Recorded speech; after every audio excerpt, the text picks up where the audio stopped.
Hi mga B! Meron lang akong bagay na gustong i-flex sa inyo today. Di ba nagpagupit ako kahapon? So, di pa kasi ako nakakapagpa-reband at wala akong time magpa-reband.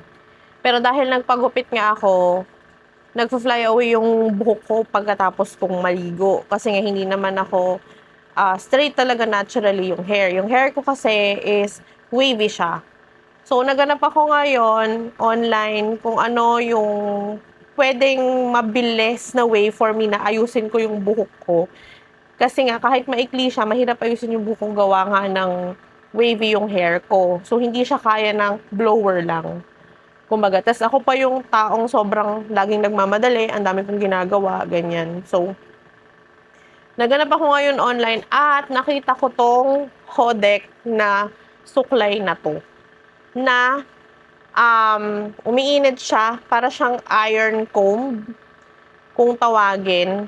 So, syempre, lumabas na naman itong si Hodek at trinay ko siya kaninang umaga. So, ito na siya ngayon, yung buhok ko. Hindi ko nakapakita yung before and after, pero alam niyo yung typical na buhok na curly-curly talaga, as in buhag-hag talaga siya.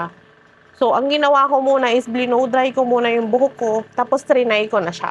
Meron siyang tatlong modes, I think. So, apat pala. So, 140, 160, at saka 180, tsaka 200.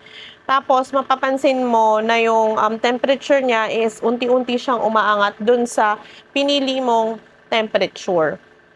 Kanina, nung ginagamit ko siya, ginaganon-ganon ko siya, umiinit siya, pero hindi siya nakakapaso. So, tiningnan ko rin naman yung mga reviews, okay naman siya. At the same time, sabi nga, hindi nga siya nakakapaso. Nakita ko rin yung mga reviews ng iba na ang galing. Ang galing niya talagang maka straight or makaunat ng buhok or makapag-ayos ng buhok. Akala ko, expectation versus reality na naman. Pero hindi. Magaling talaga siya. So, habang hinihintay ko umangat siya sa 20, it comes with this package. Hodek style, kaya siya HS. So, pagka binuksan mo yung package, meron siyang ganitong lalagyan na makikita mo. Diyan nakapasok yung brush, no? Tapos, pag binukas mo siya, dito mo naman makikita yung charger, tapos yung actions, tapos merong goma, tapos may dalawang clips here, at may palibre pang suklay. Actually, mga B, meron siyang kasamang charger. So, sinabi ko nga kanina, siyang adapter at saka yung mahabang cord. Pero mga B, hindi siya pwede gamitin ng habang nagcha-charge, ginagamit mo yung comb. So, mabilis lang siyang uminit, mga B. True to reviews naman siya. Tapos, nung ginamit ko siya kanina, napakabilis lang talaga. Basta, syempre, dapat tuyo muna yung hair mo. So, ito, like this one, fly away siya, ganyan. Kinukomb ko lang siya ng paloob na ganyan, pumapasok na siya, umuunat na din talaga siya agad. Tapos yung bangs kasi rin sa akin yung pinaka-importante. So kahit sabihin kong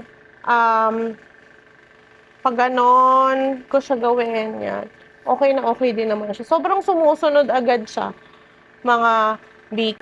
Gagawa pa ako ng ibang reviews about this one. Talagang gusto ko muna kasi siyang gamitin bago ko siya i-review. Pero so far, so good naman siya. Gagawa pa ako ng ibang review about this next time or ipapakita ko yung before and after. Sobrang mura din niya. So, i-try nyo na rin to. It's lang. Check out nyo na yan.